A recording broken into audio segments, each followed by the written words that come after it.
এখন এই 2026-এ দাঁড়িয়ে পাসপোর্ট সাইজের ছবি সবারই প্রয়োজন। আর এই পাসপোর্ট সাইজের ছবি আমরা যখনই স্টুডিওতে তুলতে যাই, তখন কিন্তু আমাদের নিজেদের মনের মতো পাসপোর্ট সাইজ পাই না বা তারা বানিয়ে দিতে পারে না।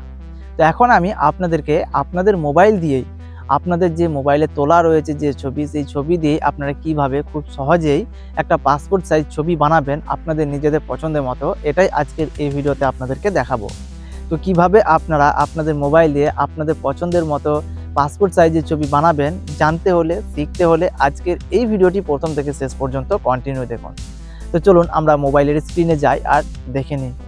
পাসপোর্ট সাইজের ছবিটা আমরা বানানোর জন্য আজকে ChatGPT ইউজ করব।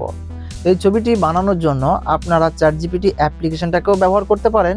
এছাড়া আপনাদের মোবাইলে যে গুগল ক্রোম ব্রাউজার বা গুগল অ্যাপ্লিকেশন রয়েছে, সেখান থেকেও আপনারা ইউজ করে কিন্তু বানাতে পারবেন। তো আমি আজকে আপনাদেরকে দেখাবো যে গুগল ক্রোম ব্রাউজার দিয়ে আপনারা কিভাবে গুগল ChatGPT ইউজ করে আপনাদের ছবিকে প্রফেশনাল একটা পাসপোর্ট সাইজের ছবিতে কনভার্ট করবেন বা বানাবেন।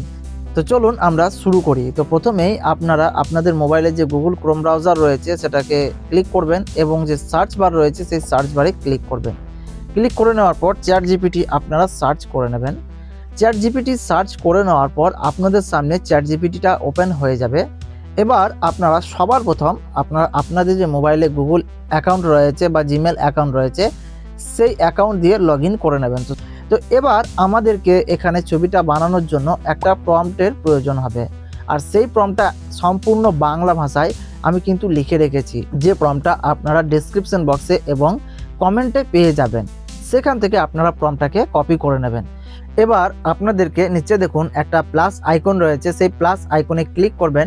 ক্লিক করে নেওয়ার পর দেখবেন এরকম ইন্টারফেস আপনাদের সামনে চলে আসবে। তো এখানে যে ফটোজ অপশন রয়েছে এটার মধ্যে ক্লিক করবেন।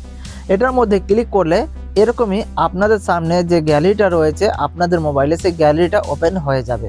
তো এখান থেকে আপনারা সেই ছবিটাকে সিলেক্ট করবেন যে ছবিটাকে দিয়ে আপনারা আপনাদের পাসপোর্ট সাইজ ছবি তৈরি করতে চাইছেন।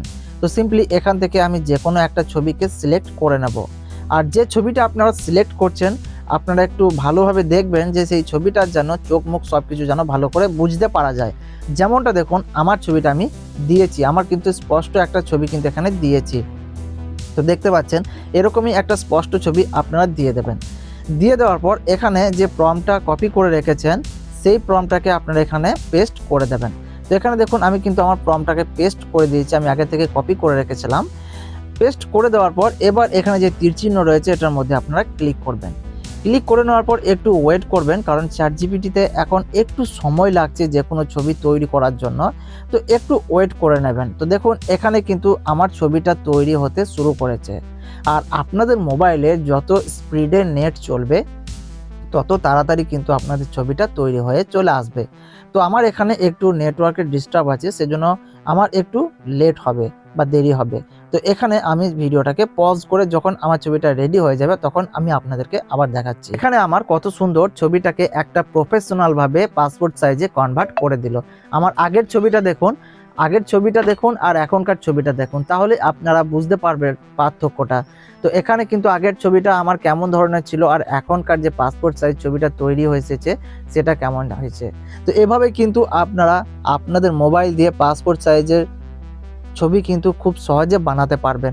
এবার এই ছবিটাকে ডাউনলোড করার জন্য আপনারা এই ছবিটার উপরে একটু চাপ দিয়ে ধরবেন। চাপ দিয়ে ধরার পর দেখবেন সেভ অপশন আছে, সেভ অপশনে ক্লিক করলেই এই ছবিটা আপনাদের গ্যালারিতে সেভ হয়ে যাবে। ভিডিওটা যদি ভালো লেগে থাকে বা এই ভিডিও থেকে নতুন কিছু যদি শিখতে পেরেছেন, তাহলে ভিডিওতে একটা লাইক করবেন এবং এই ভিডিওটি আপনাদের বন্ধুদেরকে শেয়ার করতে একেবারেই ভুলবেন না।